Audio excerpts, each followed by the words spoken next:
Hi guys, welcome back to my channel. I'm Lisa and today I wanted to wrap up the month of June and move on to the month of July, so I'm gonna talk to you about the books that I've read in the past month. Let's get into it. So in June I have read only 5 books, but it has been an interesting month.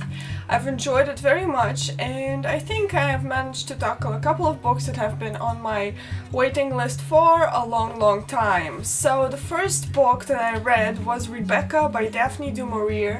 This is a book I would really like to own and I really recommend to lovers of suspense and unreliable narrators. If you have never heard of Rebecca, Daphne tells us a story about a young girl who is kind of attending to this older lady in Monte Carlo, and this is how she makes her living when she meets a man older than she is, who is a master of Manderley Manor in England, and they meet and she falls in love with him very deeply, very quickly, and he whisks her away into his mansion, but the presence of his ex-wife, who is dead by accident, really lingers in the place, and our heroine, who does not get a name in the book, cannot easily take the place, this Manderley Manor, and make it her own. And this is her struggle, and this is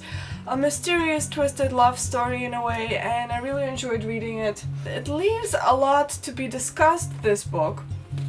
I would like to say that our heroine was a very unusual person. I mean, not unusual, she has her quirks and her ideas, and it's good to remember that she's young and inexperienced and doesn't know how to behave, and I really enjoyed her take on the events, because even though I wanted to scream, "Get a grip, you're the wife now, forget about this other woman who was there, live your life to the fullest, do what you can," I really wanted to hit this girl, but at the same time I couldn't stop reading, and that means that Daphne has done her job masterfully.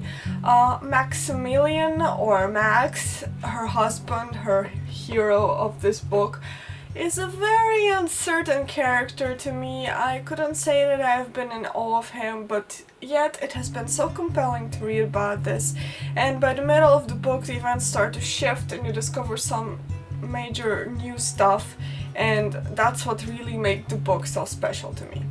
What happened next is that I had finished university like 2 days before June actually came, I think, or something. And when that happened, I got a gift from my mother. I got an e-reader and I wanted a Kindle Paperwhite, and so I got it, and I also ordered a cover. So the other books that I've been reading on my new Kindle, almost all of them. First of all, check out this magnificent cover. I have had my eye on them since December, I think. I've ordered another cover for my boyfriend. I had ordered the Einstein's Theory of Relativity cover book. It kind of looks like Quran, that's what he tells me, but never mind, it's totally awesome. So now I got my own book of spells, Harry Potter themed, and that's my reader. That's my reader. It's so cool. I completely love it. I will probably do a separate review on it, but anyway.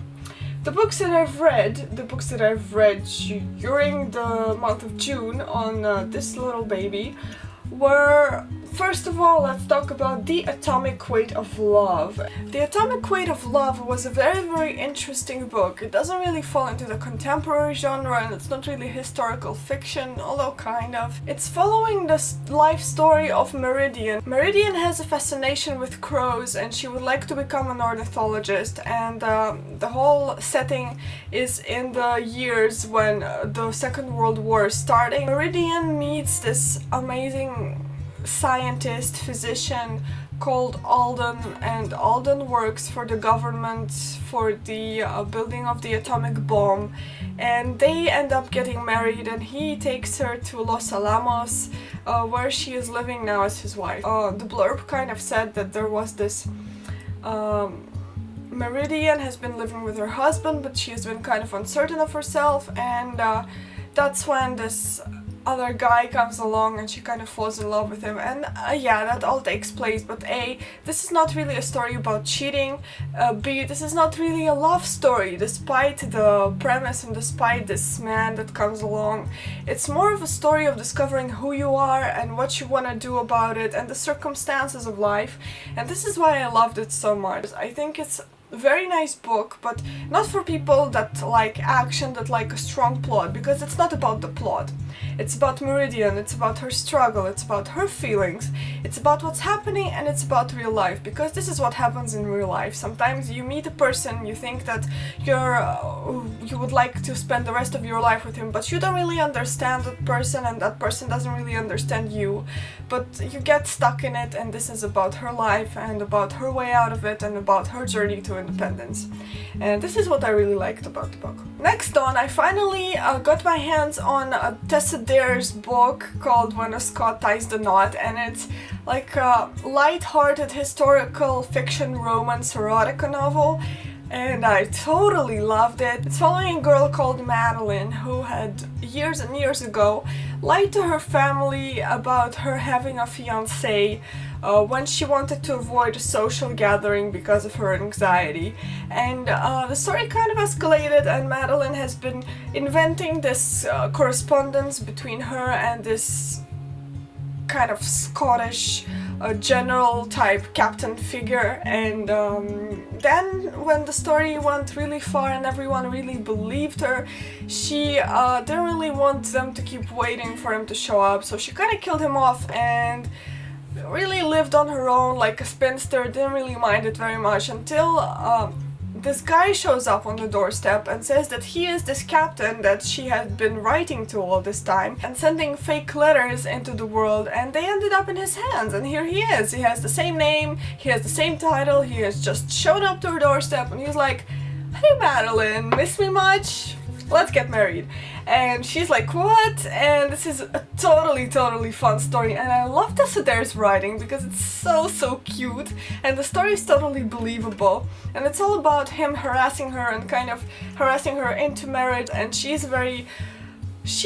can stand up for herself, she isn't really afraid to speak her mind, and he's also really nice, and it was really awesome. It's a nice Highlander story if you wanna or like relax, and it's also very sexy. Tessa is really good at sex scenes. It makes you feel all warm and fuzzy inside. It's really good. So yeah, and the characters were totally believable and well built, and when you read the synopsis and you're like, "Oh, okay, I get the story, he's just trying to manipulate her, he wants the land," but then you read through the story and you realize that all the characters have inner motives, and this is the best part of the book for me, because even when they think they're doing something for one reason, deep inside they're doing it for another reason, and for me it was kind of joyous to see such well thought out characters. It brought a smile to my face. The next book that I read was Magruder's Curiosity Cabinet. It was written by H.P. Wood, and it is an adult novel, also a piece of historical fiction in a way.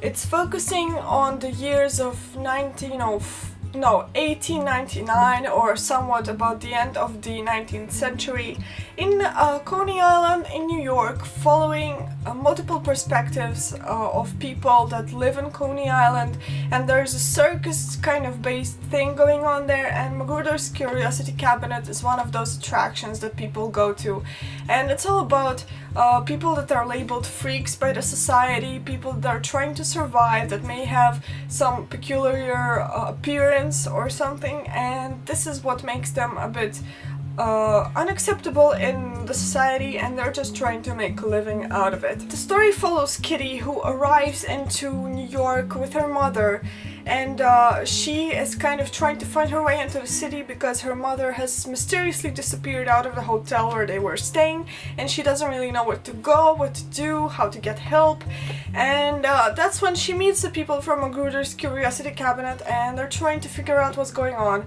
And it's not really Kitty's mother who's disappearing, people are disappearing, and something's going on. There's a mysterious illness spreading around Coney Island and New York. It's about people, and the worst with circumstances, trying to make their best out of them, trying not to lose faith.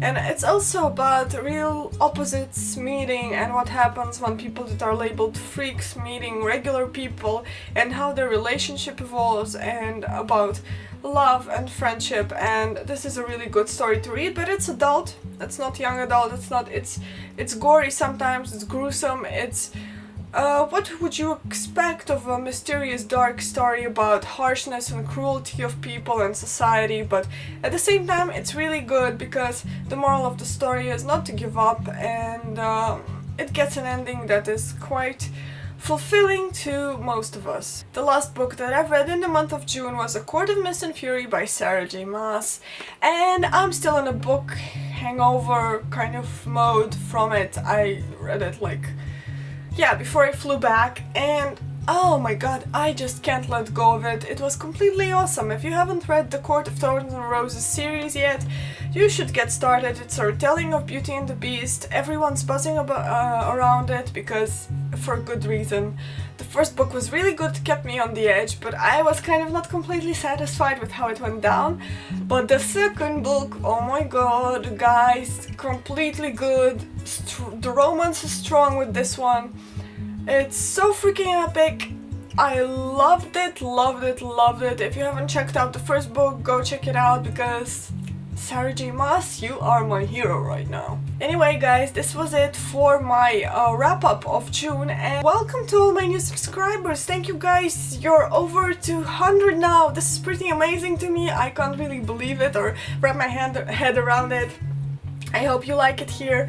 I'm going to be posting a couple of travel vlogs and vlogs in general and lifestyle videos once a week, but 2 videos on books will wait for you each week. I'm trying to get into this new schedule, so I hope you'll bear with me. Don't forget to leave this video a thumbs up and subscribe to my channel if you're new around here.